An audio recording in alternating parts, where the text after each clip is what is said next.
Hello, everyone, and thank you for joining us on this week's webcast. The topic here is President Biden's Mature and Old Growth Executive Order. And what does it mean? My name is Aaron Robertson. I'm the Communications Manager for Oregon Wild, and I want to thank you for spending your Wednesday evening with us. We're very excited to be talking about the Climate Forest campaign and to be joined by two of the individuals driving the national policy discussion. Len Montgomery, the Public Lands Campaign Director for Environmental America, as well as our very own Lauren Anderson. Thanks so much, Aaron. Hi, everybody. I'm so excited to talk with you all tonight about the Climate Forest campaign. So we're going to kick things off with me giving an overview of Pacific Northwest forests and why they're so incredibly important for climate change specifically. And then I'm going to hand it over to my partner, Len, who has helped coordinate this campaign, and she's going to give an overview of where the campaign's at and the exciting news around the executive order. So bear with me while I share my screen. All right, so my name is Lauren Anderson, and I'm the Forest Climate Policy Coordinator with Oregon Wild. So this program is actually a pretty new program for Oregon Wild. It's been around for about a year now, focused on climate change and protecting mature and old growth forests as a critical climate solution.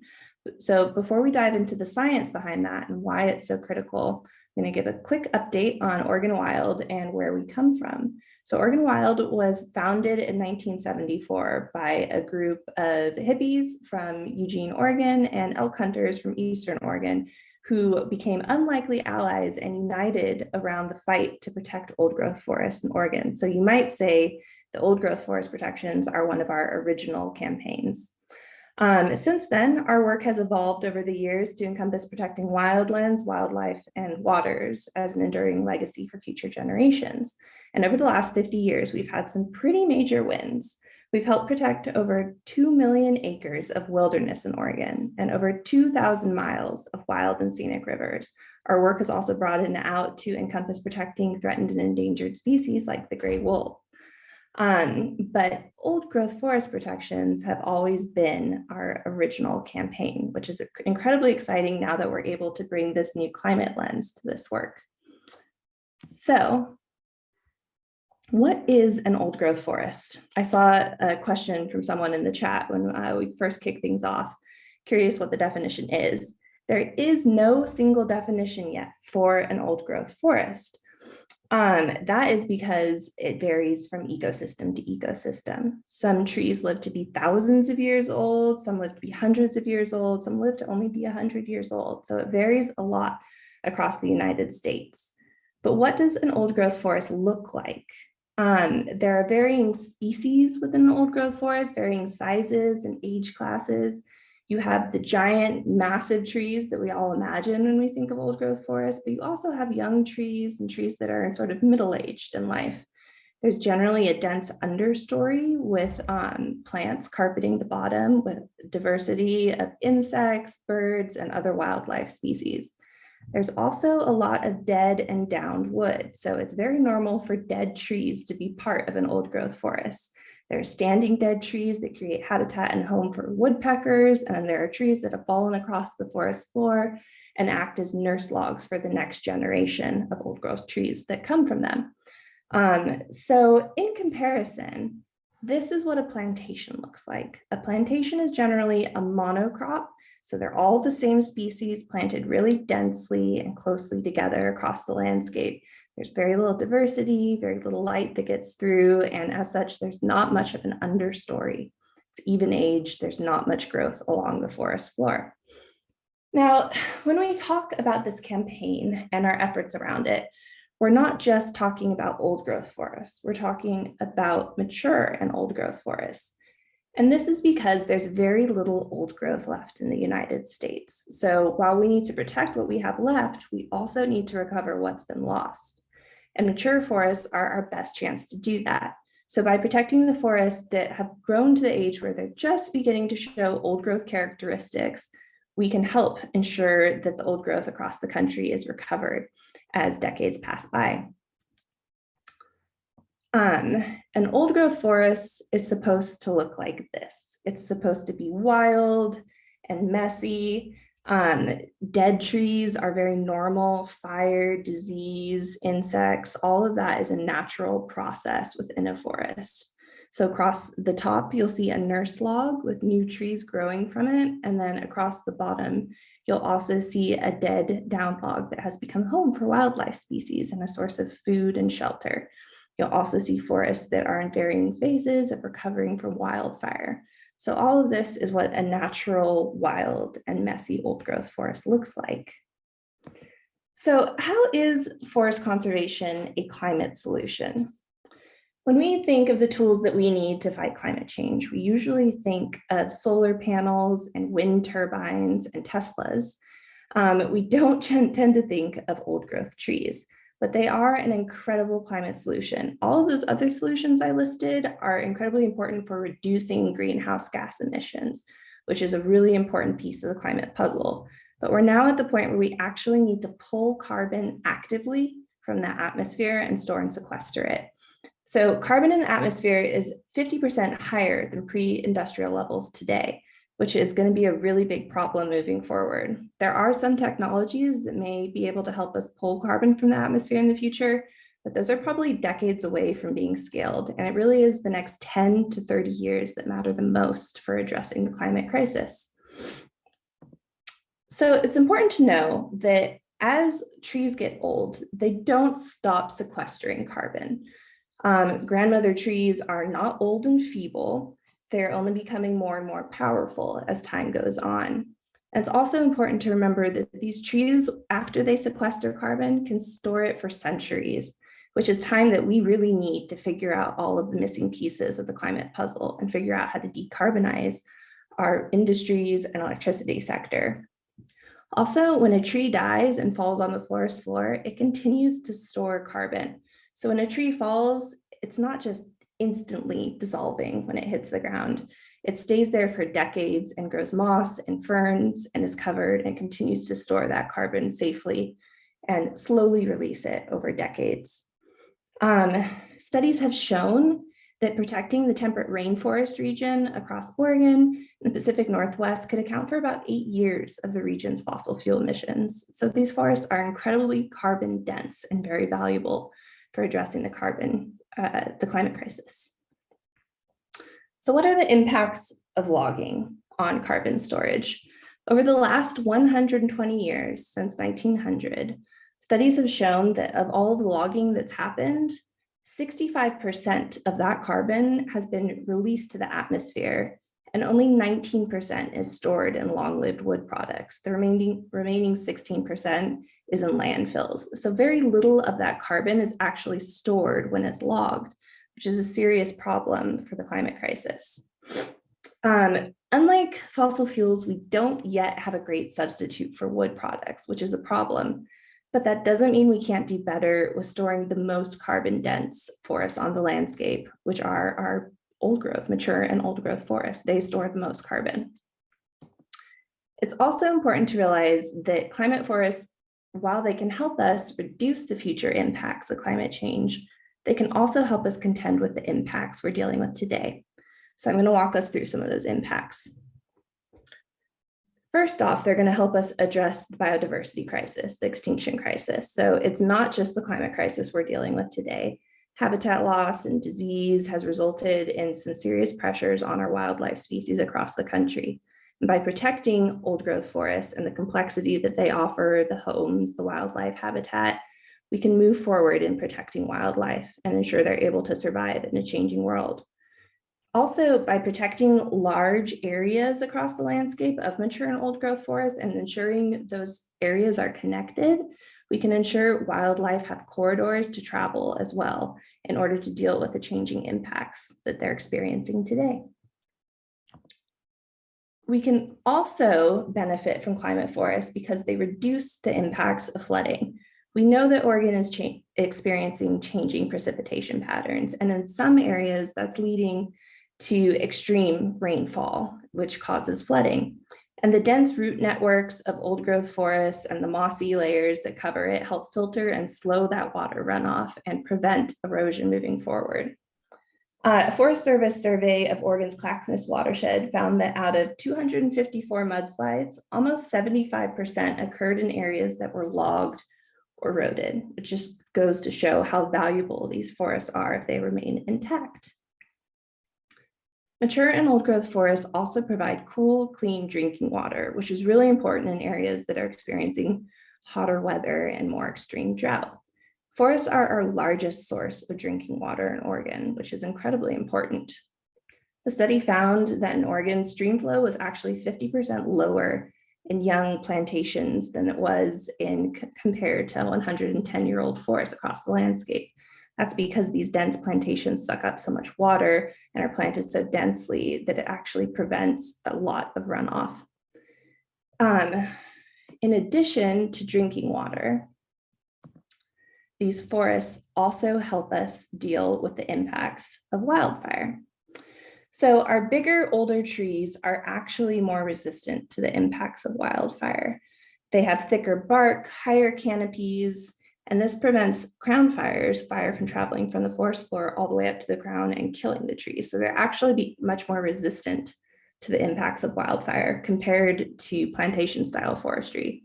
Some studies have shown that plantation-style forests can actually burn much hotter than natural forests do. And it's good to have a quick note about wildfire as well. It's important to recognize that communities across the country are contending with the impacts of wildfire, like smoke and direct impacts as well. And while logging is a primary threat to these forests and trees, it's important to acknowledge how bad the wildfire problem has become. It's also important to recognize that wildfire is a natural process. A study has shown that only 40% of wildfires in the United States actually happen on forests. The other majority of the fires happen in shrublands and grasslands and other ecosystem types. Studies have also shown that when fires burn through these forests, only 10% of the carbon is actually released into the atmosphere. And even when a tree is killed by a wildfire, which is less likely with mature and old growth trees, but if it does happen, that tree is still remained standing on the landscape and storing that carbon for decades. Overall, logging-related emissions in Oregon, Washington, and California average about 5 times fire emissions. So there really is no comparison. And while it's critical that we absolutely protect our communities from the threat of wildfire, cutting these bigger, older, fire-resistant trees should not be part of the strategy. It's also good to recognize that these forests provide many, many other benefits. So there are traditional uses by tribes and indigenous communities, like creating totem poles or harvesting foods. There's also hiking, backpacking, camping, mushroom gathering, berry picking, not to mention the mental and spiritual well-being that these forests offer. So where are the old growth forests today? I could tell from the survey that many of you have actually gotten to go to an old growth forest. We are incredibly lucky in Oregon to be able to access these lands and be able to visit old growth forests not too far from where we live. The rest of the country isn't necessarily so lucky. There's very little old growth left across the country. And even in Oregon, there's very little old growth left compared to what there used to be. Studies show that the Siuslaw National Forest has less than 1% of old growth remaining that used to be there. And across the state as a whole, we have less than 10% of old growth. So we've had some serious impacts since the clear cutting of the 1950s that just got worse over decades and decades. And so we have a lot of recovery to do. There's also, there's no single definition of old growth or mature forest. There's no single map that encompasses all old growth either. About 60% or 30 million acres of Oregon's forests are on federal public lands. When we say federal lands, we mean national forests managed by the US Forest Service. And in Oregon, we actually have Bureau of Land Management lands as well, BLM lands. So BLM lands are really interesting because across most of the country, they encompass desert or sagebrush ecosystems. But here in Oregon, our BLM lands actually cover forests as well, and not just any forest, they also cover a lot of old growth. And this is due to an obscure law called the Oregon and California Act, or ONC Act. And so this act was originally passed to aid in the development of an Oregon and California railroad. So lands were seized from Native American peoples and given to white settlers, railroad developers, and business interests in order to fund the development of this railroad. Part of those lands were later seized back by the federal government due to a corruption scandal. And I encourage people to go down that Wikipedia rabbit hole because it is a really fascinating story of Oregon's history. But because those lands were given away and seized back, it resulted in a checkerboard pattern across most of Southern Oregon's western forests. And so that checkerboard pattern that you see from airplanes or pictures, and that you can see in this picture particularly, shows clear-cut squares with forested squares in between. The forested squares are the BLM lands with forests intact on them, and the clear-cut squares are the private lands that are managed for industrial timber. So in addition to their federal lands, Oregon also has state and county lands. But in Oregon, our state and county lands are also largely managed for timber and revenue. And so they have been extensively logged, and there's very little old growth remaining, with the Elliott State Forest being an exception to that. And on private lands, we have very, very little old growth left because it's been logged so extensively. So that is an overview of Pacific Northwest climate forests and why they are so incredibly important for climate change and where they are today, and kind of a general history. But I'm going to go ahead and hand it over to Len now to give us an overview of where the campaign's at. And I'm going to stop sharing my screen. Thanks. Bear with me for a moment while I share my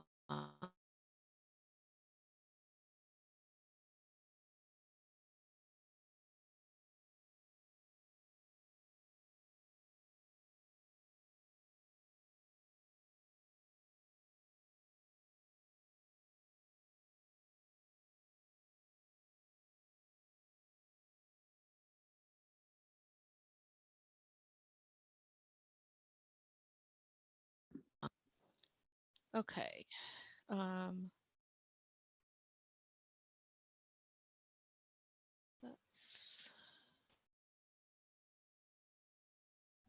right, I think, am I sharing my screen and folks can hear me? I can hear you and I can see the presentation. Perfect. It muted me for some reason. But anyway, 2 years in to Zoom, but I'm Ellen or Len Montgomery. I oversee public lands campaigns for Environment America, which is the National Office of Environment Oregon, and our Oregon office is in Portland. I'm currently Zooming in from Santa Fe, New Mexico, which is the traditional homeland of the Auke Auinga Pueblo. And I'm going to talk a little bit about the National Climate Forest Campaign. This is a new but exciting and growing campaign. Environment America and Oregon Wild are founding members, and back at the I'd say end of 2021, actually probably before that, but what we really got going at the end of 2021 to start planning to run a campaign to convince the Biden administration to make a rule that will conserve and recover mature and old growth forests on federal lands. And when we say federal lands, we mean forests managed by both the U.S. Forest Service and the Bureau of Land Management. We officially launched the campaign in February and are now up to over 100 organizations across the country, from local forest watch groups to national environmental groups, climate organizations, faith-based organizations, and the list continues to grow. It's been a very exciting couple months as more and more folks have flocked to the cause to protect our old growth and mature forests all across the country. And as I think folks know, we had a pretty big campaign development on Earth Day when President Biden issued an executive order to direct the agencies to conduct an inventory of mature and old growth forests on federal lands, and to develop policies to protect them. So this was pretty huge, but I want to explain a little bit about what specifically it is and what it means. So it's an executive order. It's not a rule. It's not a law. We didn't win the campaign on Earth Day, but it's a really great start. I'd say in February, we had an idea that we had to kind of convince the Forest Service and Department of Interior to take on. Now they have a directive from the President of the United States saying that this is important and you guys need to figure this out. A couple things that were particularly notable from the executive order: it actually included the term mature forests, which is a vocabulary word that I think doesn't get used nearly as frequently as old growth. But mature trees and stands and forests are basically our future old growth. So, depending on the species and ecosystem, we're looking at trees that are somewhere around 80, older than 80 years old, and they are just starting to develop the characteristics of old growth mature forests. They're just starting to really absorb and store carbon dioxide. The forests are just really starting to have all of the characteristics that Lauren described in describing old growth. So the fact that it mentioned mature was really important. Another thing that was very notable is that it specifically includes forests on Bureau of Land Management land, which are usually not included in the conversation. And then the biggest deal is that it talks about old forests as a climate solution, and that's not something that we've seen before. So some really great opportunities coming out of the Earth Day announcement and the signing of the executive order for us to push forward. So what comes next? So the U.S. Department of Agriculture, or USDA, which is the agency that houses the Forest Service, and the Department of Interior, which is the agency that houses the Bureau of Land Management, will need to develop a policy. We are not going to just sit back and hang out for the next year while they develop their policy. We have a lot to say, and we're going to make sure that we say it. So one notable omission in the executive order, it doesn't specifically highlight logging as a threat to our forests. It's pretty focused on fire. Fire is obviously a big problem, and it's not surprising that fire is at, a top of mind issue for our leaders and our elected officials. It's a really tangible threat to communities. But logging is also a big problem for old growth and especially mature forests. There is no rule or law that protects trees or stands based on their age. That's universal across the country. And so mature forests and trees continue to be included in timber sales, and they continue to be logged. So it's our job to make sure that the public, our elected officials, and the federal agencies know that logging is a threat. And that's where we need to continue to grow the campaign and continue to spread the word about logging as a threat. And for that, we're working to develop resources, specific examples that we can highlight that demonstrate that our old and mature trees are continuing to be logged. So how can you get involved? We, as I said, are going to need a lot of help to spread the word. So you can sign petitions, you can write letters to the editor, take photos in the forests. So many of you have recently been in an old growth forest. Maybe you have plans to go again next week or throughout the summer. Take photos of logged and unlogged areas. we can use those to tell stories. We can use those to illustrate both the problems and, what an ideal forest looks like.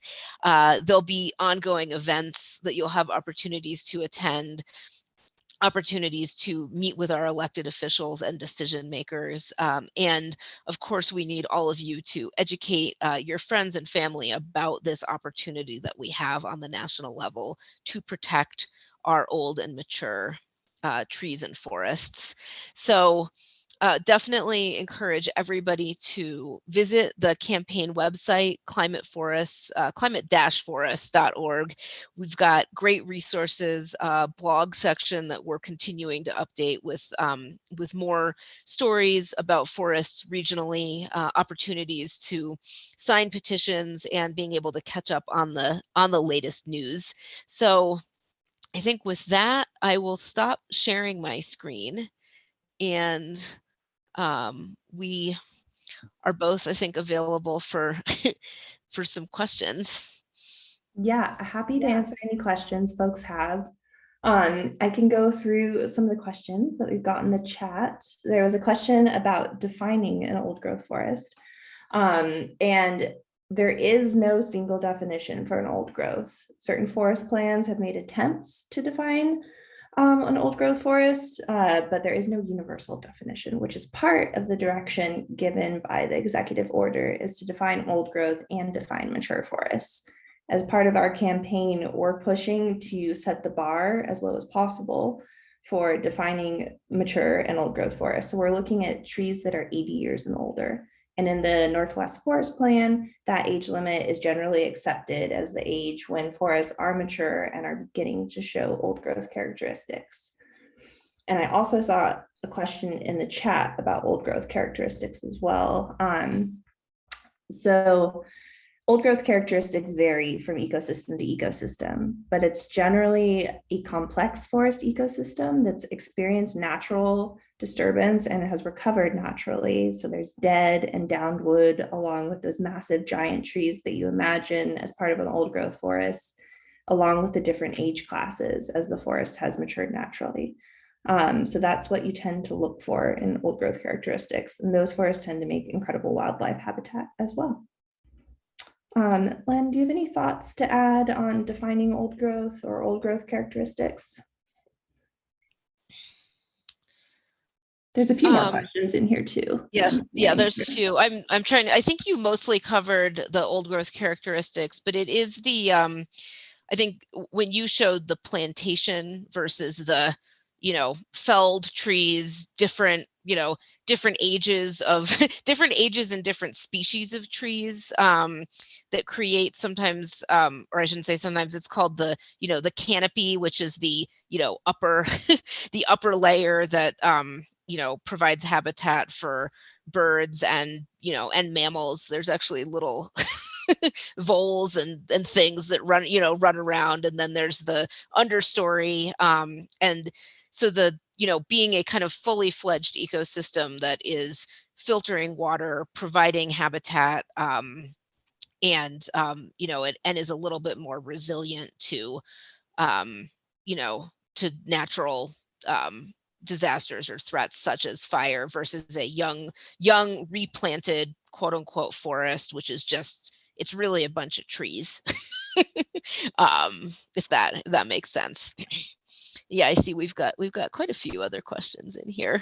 I see a question about recommendations from OSU folks to use wood products and use them to replace cement and steel for building materials because wood has a smaller carbon footprint. That's an argument that we hear made a lot. And the pushback would be that using wood products as better than steel and cement isn't saying much from a climate benefit. Also, the type of harvest practices that are used when that wood is harvested are really going to determine how big the climate impact is. So if you log mature and old growth forests, the climate impact is going to be pretty significant because those trees have been storing and sequestering carbon over decades, and they're holding it on the landscape. And as they are processed for wood products, so much of that carbon is going to be lost. Whereas if you have the sort of logging practices that retain more trees on the landscape, harvest younger trees in rotations that have less of an impact, and keep more green tree retention, bigger riparian buffers, all of these factors come into play to reduce the climate impact of using wood products. So wood products definitely have a climate impact, and it can be minimized through better practices. We can definitely do better than we're doing now. So that is, while it's not directly part of this campaign, that is definitely part of Oregon Wild's work to ensure that that happens. I also see a question in here about the ONC Act specifically and the timber targets that are part of that. Because Biden's executive order, it's an executive order, it does not have more authority than a statute like the ONC Act. So we are going to have to resolve the issues around the ONC Act as part of this work going forward. And that is something that many, many people are thinking deeply about going forward and how to address that challenge. There is no, oh, go ahead, Lynn. Oh, no, go ahead, finish the ONC. There is, the short answer is there is no simple solution, which I'm sure folks who are familiar with the Act and its history are well aware of. I was going to just speak to, and again, I'm not necessarily an expert on sustainable building, but there's, there are there are sustainable building methods and sustainable building, materials. And again, our campaign doesn't advocate for any of these things specifically, but, from reclaimed wood to, using materials like sustainable bamboo for, certain pieces of building, and so on. There's,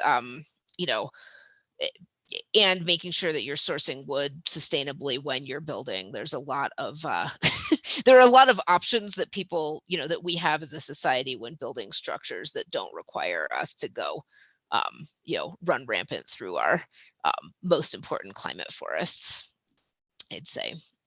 Absolutely. And then old growth on state land. I think Lauren, you could probably specifically answer about Oregon, but I'll say the reason that we're pushing for a federal rule is that the vast majority of forested land in the country is federal. So it's the I don't know if easiest is quite the right word, but getting a national rule for federal land will protect, the largest number of mature and old growth trees and stands in kind of one fell swoop. But state agencies and state governments can certainly also make rules and make policy about protecting the old growth and mature trees on their land, and that that may be a next step for specific state governments. And Lauren, you might know a little bit more about what's happening in Oregon.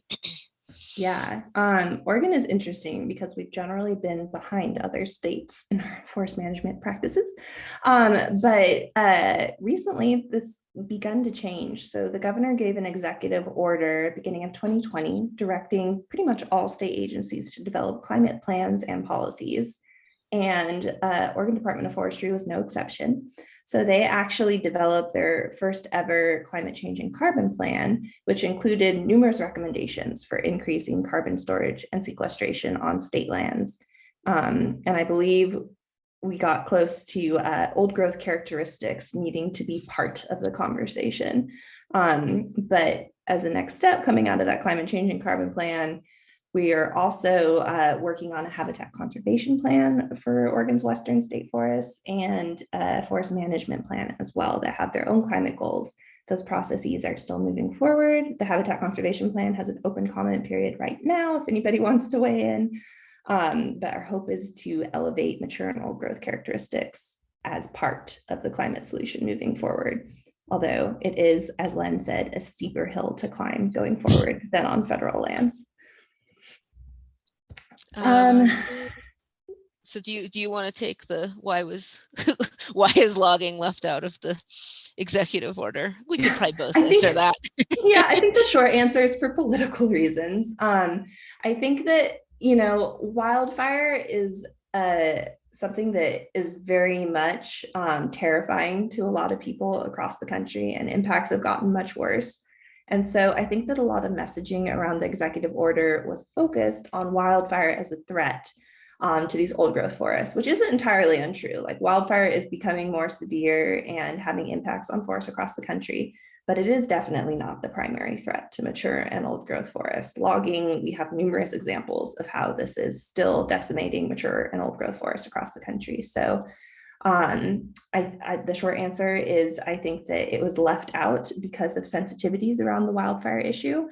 But going forward, it is definitely going to be on us to ensure that it is elevated as the primary threat to these forests. Right. So we have our work cut out for us.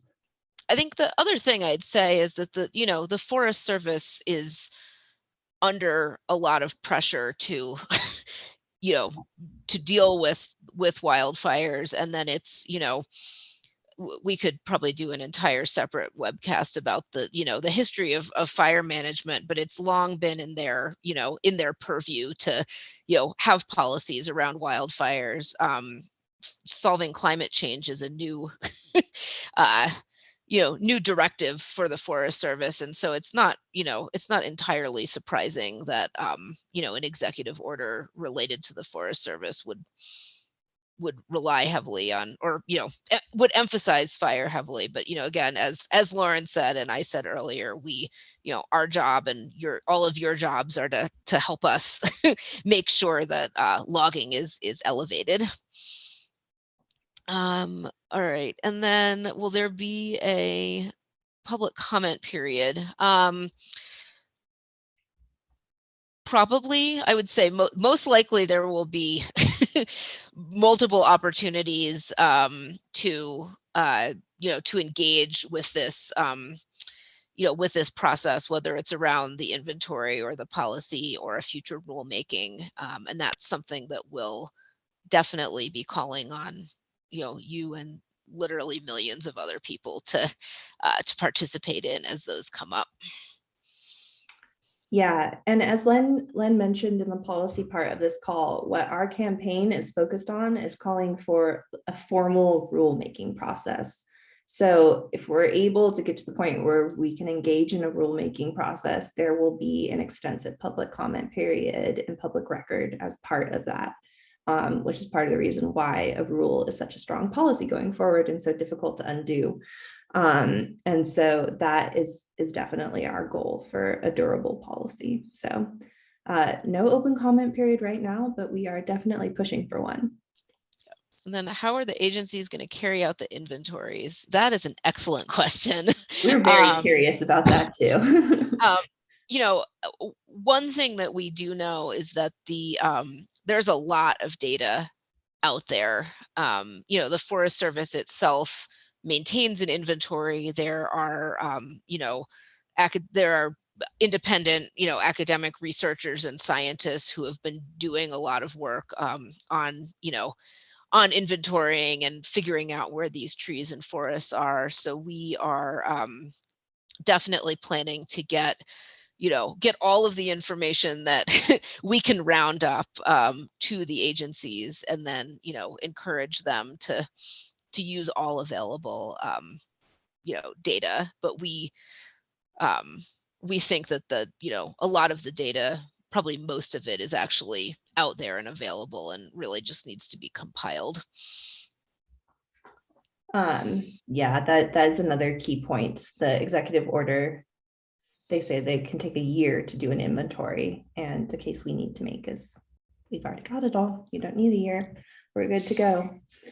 So then there's your slide about 81% total carbon emissions. So it's not total carbon emissions. So total carbon emissions would be from like the transportation sector, the electricity sector, all of the big polluting sectors.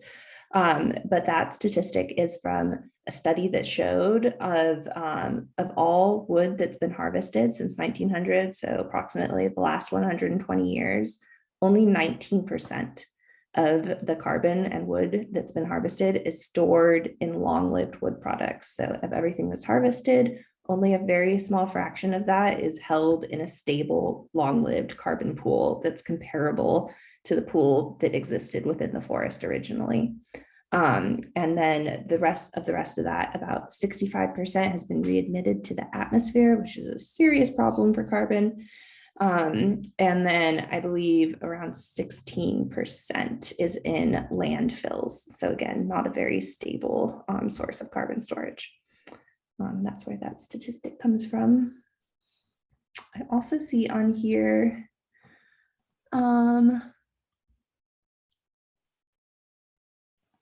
Fergus. I see your question in here.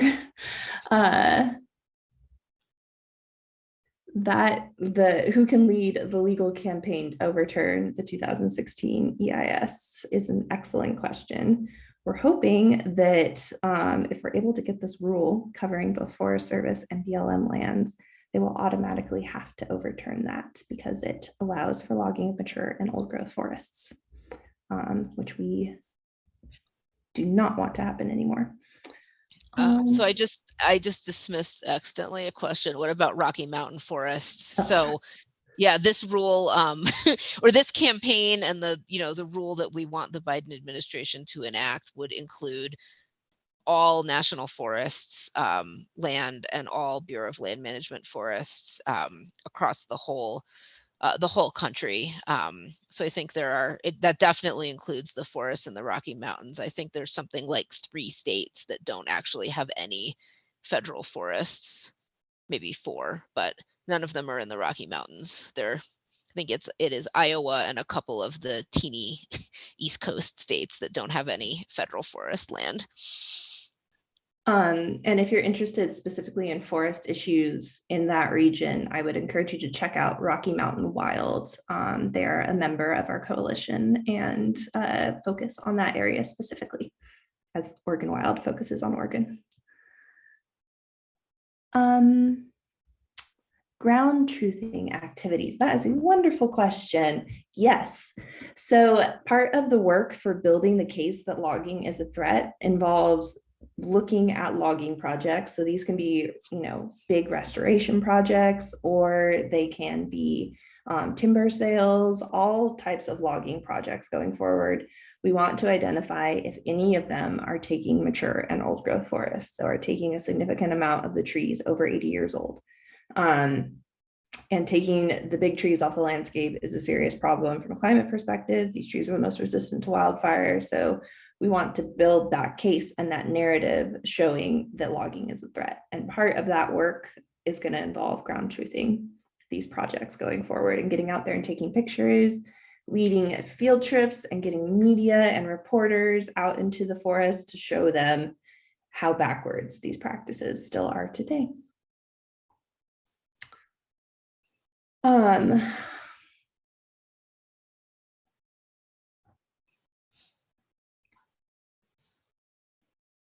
See a question about jobs and influencing sort of the major logging organizations moving forward. So it's also good to realize that in the grand scheme of things, the amount of timber that the United States produces and logging that's happening each year, most of that is coming from private lands. Very little of it is actually still being produced on federal lands. And so there are, when it comes to federal lands specifically, an incredible number of jobs that we could be doing on federal lands that would be good for carbon, good for wildlife, good for water. Restoration projects that actually help the landscape and leave the big trees in place are incredibly important. Culverts, decommissioning roads. There's basically a long list of projects that could be incredibly valuable moving forward. And so part of this work and the messaging that we're doing is going to be refocusing on those good jobs and the good work that can be done on our federal lands. And that's not to say that we're abandoning all private timberlands, but that is a separate campaign. And it's a matter of, as we touched on earlier, for producing wood products that are low carbon, ensuring that the practices that are used by those landowners minimize damages to carbon and wildlife and water. And there are so many better practices that we could be implementing instead of the status quo. So we'll definitely be pushing for those moving forward. Len, did you anything to add to that piece? Okay. I don't think so. All right, folks, thank you so much for this. This was a lot of fun. Len and I live and breathe this stuff every single day. And so it's so exciting to get to talk to you all about it and connect with folks that care about these issues. It really makes all this work worthwhile and exciting for all of us. So thank you all so much. There will be a recording of this shared out in case anybody wants to follow up on anything. And please don't hesitate to reach out to me or Len with any follow-up questions.